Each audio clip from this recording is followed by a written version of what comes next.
Don't be deceived by ourselves. Ne soyons pas déçus de nous-mêmes. Nous avons fait tout en notre pouvoir pour contenir la tempête qui va s'abattre sur nous. Nous avons fait des pétitions, nous avons fait des démonstrations, nous avons supplié, nous nous sommes prostrés devant le trône et nous avons imploré la cessation de la tyrannie du ministre ainsi que du Parlement. Nos pétitions ont été rejetées du revers de la main. Nos démonstrations ont produit davantage de violence et d'insultes. Nos supplications ont été méprisées et nous avons été jetés hors de la société avec contentement. Après ces événements, peut-on espérer paix et réconciliation? Il n'existe plus d'endroit pour l'espoir.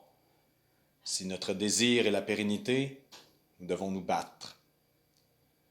Je répète, messieurs, nous devons nous battre. Faire appel aux armes et à Dieu Tout-Puissant. C'est tout ce qu'il nous reste. Ils disent que nous sommes faibles, incapables d'égaler un adversaire aussi formidable. Mais nous serons plus forts. Est-ce que ce sera la semaine prochaine ou l'année prochaine? Est-ce que ce sera lorsque nous serons totalement désarmés et lorsqu'un garde anglais surveillera dans chaque maison? Devrons-nous trouver la force dans la paresse et l'inaction? Devrons-nous acquérir le sens de la résistance effective en se couchant sans colonne, embrassant le fantôme vaporeux de l'espoir, jusqu'à ce que nos ennemis nous aient pieds et poings liés?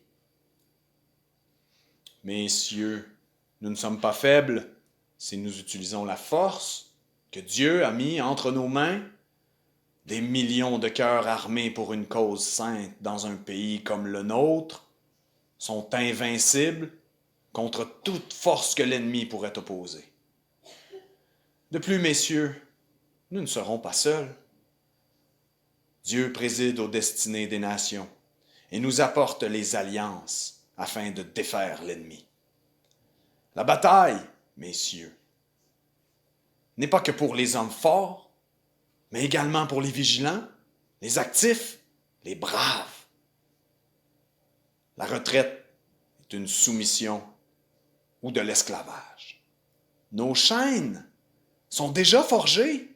La guerre est inévitable. Laissez-la venir. Je le répète, messieurs, laissez-la venir. Il est vain de chercher à camoufler l'affaire.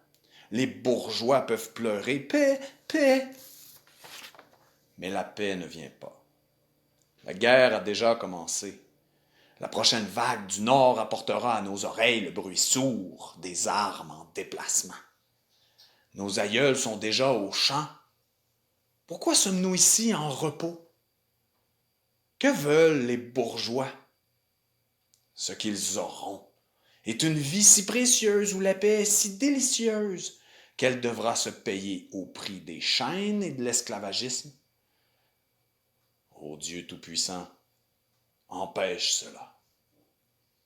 Je ne sais pas ce que feront les autres. Pour ma part, donnez-moi la sauvagerie ou donnez-moi la mort.